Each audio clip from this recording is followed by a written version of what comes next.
तो हेलो दोस्तों, स्वागत है आपका फिर से। मेरा नाम है हितेश और आज आपका स्वागत करता हूँ डे 22 ऑफ ज्ञान की बात में।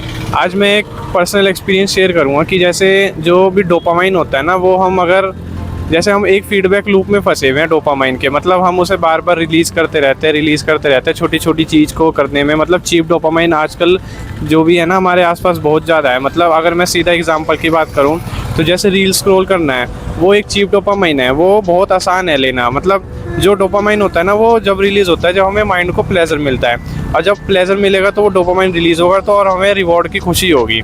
वही अगर हम उसको बार बार रिलीज़ करेंगे ना, तो वो उस खुशी को एक्सेप्ट करने की मतलब थोड़े टाइम के लिए तो वो अच्छा लगेगा, उसके बाद फिर वो बुरा लगने लग जाएगा कि यार कुछ मन नहीं करता अब करने का। फिर उसे कुछ नया और अच्छा चाहिए। मतलब जैसे पहले हम वीडियो देखते थे, लॉन्ग फॉर्म में वीडियो देखते थे, तो हमारा डोपामाइन धीरे धीरे रिलीज़ होता था। वही अब हम शॉर्ट फॉर्म कंटेंट ज़्यादा कंज्यूम करने लग गया ना, तो हमारा डोपामाइन बार रिलीज़ होता है और हमारा माइंड ना जल्दी थक जाता है। बल्कि हमने बॉडी से ऐसा कुछ काम करा नहीं होता है, लेकिन हमारा माइंड थक जाता है। और जब हमारा माइंड भी थक जाता है ना, तो हमारी बॉडी भी फिर थकान सी महसूस करती है। वही अगर हम चीप डोपामाइन की जगह एक्सपेंसिव डोपामाइन को चेज़ करेंगे, लाइक एक्सरसाइज करना, बाहर वॉक करना, या फिर किसी से बातें करना, लाइक जैसे अपने मम्मी पापा से या फैमिली मेम्बर से बात करना, मतलब डीप बात करना है। ऐसे नहीं कोई हंसी मजाक करे, या वो भी कर सकते हो, लेकिन डीप बात करेंगे तो डोपामाइन धीरे धीरे रिलीज़ होगा। वही अगर हम चीप डोपामाइन की बात करें तो लाइक पॉर्न हो गया, रील्स हो गई, या फिर जंक फूड है, ये सब चीप डोपामाइन है। और एक्सपेंसिव डोपामाइन इसका उल्टा है। मतलब अगर कंज्यूम करना है तो लॉन्ग फॉर्म कंटेंट करो जो कि 30 मिनट से ऊपर का हो। उसमें तुम देखोगे तो शुरू में ना बिल्कुल ऐसा हो जाएगा कि मन नहीं करेगा, बिल्कुल एकदम मन करेगा इसे बंद करो यार, शॉर्ट फॉर्म कंटेंट देखो फटाफट। तो जब उसको हम बार को रील्स को ऐसे स्क्रॉल करते रहते हैं ना, तो हमारा डोपामाइन रिलीज़ होता है और हमारे माइंड को रिलैक्स मिलता रहता है। लेकिन वो रिलैक्स अच्छा नहीं है हमारी माइंड और बॉडी के लिए, क्योंकि एक टाइम ऐसा आएगा जब हमें फिर वो अच्छा नहीं लगने लगेगा कि यार अब कुछ करने का मन नहीं करता, बॉडी को कुछ, माइंड को कुछ नया चाहिए।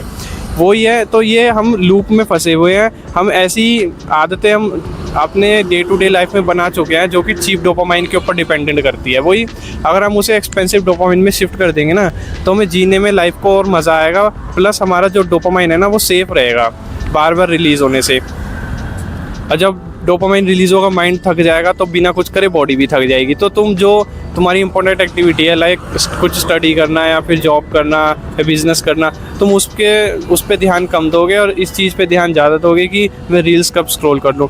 आजकल जैसे भी टाइम मिलता है 5-10 मिनट, आधे घंटे का, तो हर बंदा अपना फ़ोन खोल के बैठ जाता है, रील्स स्क्रॉल करने लग जाता है। तो एक चैलेंज है वही, अगर तुम्हें कोई टाइम मिला है, फ्री टाइम मिला है, तो कुछ ऐसा करो जिससे तुम्हारी प्रोडक्टिविटी बढ़े, ना कि कुछ ऐसा कि जिससे तुम्हारी प्रोडक्टिविटी कम हो। क्योंकि माइंड ना हमारा डल हो जाता है एकदम जब हम ऐसे चीप डोपामाइन के पीछे भागते हैं। क्योंकि माइंड जब हमारा शार्प होगा ना, तो हम कुछ अपने लाइफ के बारे में भी अच्छा सोच पाएंगे। तो बस मैं अपने आप से भी और आपसे भी एक चैलेंज देना चाहता हूँ कि ना आज के बाद सिर्फ हम ना लॉन्ग फॉर्म कंटेंट ही कंज्यूम करेंगे, शॉर्ट फॉर्म को बिल्कुल बंद कर दो।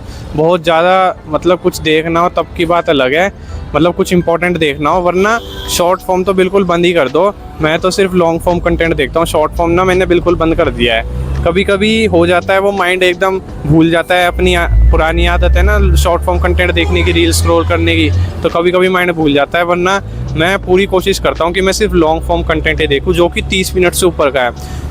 मतलब धीरे धीरे स्टार्ट करेंगे, और जैसे 10 मिनट की वीडियो देखो, फिर 15 की देखो, फिर 20 मिनट की देखो, ऐसे फिर 30 मिनट से ऊपर का टाइम ले जाओ। और फिर ना हमारा जो डोपामाइन है वो सेफ़ रहेगा। और जब डोपामाइन सेफ रहेगा ना, तो हमारा माइंड सेफ रहेगा। जब हमारा माइंड सेफ रहेगा तो हमारी बॉडी भी सेफ रहेगी। इससे नहीं कि हमारे माइंड को डैमेज भी होता है, जो न्यूरोलॉजिकल कोई बहुत छोटे लेवल पे डैमेज हो जाता है, वो बहुत टाइम बाद जाके ठीक होता है, और कई बार तो ठीक भी नहीं होता है। तो मुझे इसके बारे में पूरा पक्का नहीं पता है, ये साइंटिफिक लैंग्वेज हो गई, डॉक्टर लैंग्वेज हो गई, लेकिन कह सकते हैं हमारे माइंड को डैमेज होता है, इतना तो मैं कह सकता हूँ। क्योंकि हमारा माइंड ना रील स्क्रॉल करने के बाद स्लो सा हो जाता है। सारी दुनिया ना ऐसी स्लो सी लगती है, क्योंकि हम फटाफट देखते रहते हैं। तो ना जब हम वापस उसे बंद करते हैं, तो एक तो माइंड ये कहता है कि यार अब अच्छा नहीं लग रहा, तो हम दोबारा से रील स्क्रॉल करने लग जाते हैं। फिर जैसे जंक फूड खाने के बाद, यार आज तो जंक फूड खा लिया, चलो थोड़ा सा और खा लेते हैं, ऐसे करते करते ना फिर आदतें और ख़राब होती चली जाती है, वो सही नहीं होती फिर। तो इससे बढ़िया ये है कि अपने माइंड को ना एकदम स्ट्रिक्ट एक्शन के लिए वो कर दो कि यार अब तो मैं ये खाऊंगा ही नहीं, बस बात ख़त्म हो गई, चाहे कुछ भी हो जाए मैं ये खाऊंगा ही नहीं। मतलब एकदम उसे कमांड दे दो कि ऐसा होना ही नहीं चाहिए बिल्कुल भी। अपने माइंड को एकदम हर समय कॉन्शियस रखो। जो हमारी हैबिट होते हैं ना वो अनकॉन्शियस माइंड करता है एकदम बिना कुछ सोचे समझे। तो माइंड को ना कॉन्शियस रखो, एकदम एक्टिव रखो।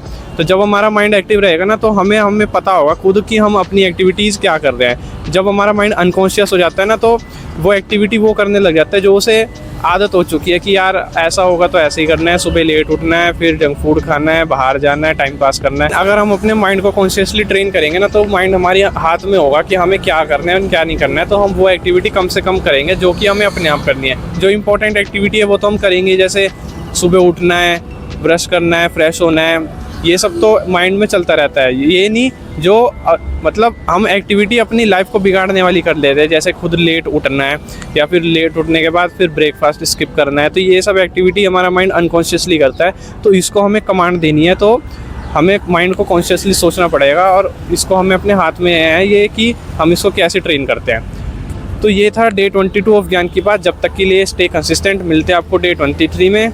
और बस यार अब ये 7 दिन और बचे हैं। अब कावड़ भी शुरू हो गई है, काफ़ी भीड़ होने लगी है। तो पता नहीं यार अब मैं वीडियो बनाने बाहर आ भी पाऊँगा या नहीं, लेकिन कोई बात नहीं, अपना चैलेंज तो पूरा करके ही छोड़ेंगे चाहे कुछ भी हो जाए। और जब तक के लिए फिर मिलते हैं किसी नेक्स्ट वीडियो में। और अभी यार घर जाके मैं एक व्लॉग भी एडिट करूँगा, मैंने बनाया था वो। मैं अभी ऋषिकेश गया था ना, छोटा सा ही है लेकिन बस मस्त है व्लॉग, तो बनाना पड़ेगा, उसे एडिट करना पड़ेगा, फिर उसे मैं अपलोड भी करूँगा जल्दी से जल्दी। हाँ बस यार ये यूट्यूब पे एक चैलेंज हो ले रहा हूँ कम से कम। अगर मैं यूट्यूब कभी छोड़ूंगा ना ज़िंदगी में तो कम से कम 500 ऐसी वीडियो बना के छोड़ना लॉन्ग फॉर्म में। जो शॉर्ट फॉर्म है ना उन्हें मैं काउंट नहीं करूँगा।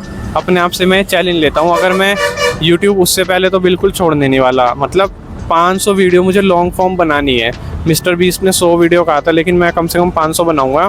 तो ये चैलेंज मेरा उसी दिन से मैं सोचने की स्टार्ट कर रहा था जिस दिन से मैंने 30 डेज़ का करा है। जैसे कि आज 23 हो गई है, तो 22 हो गया, सॉरी 22 वीडियोस मैंने बना चुकी है। तो मुझे ऐसे पूरी 500 वीडियो कंप्लीट करनी है।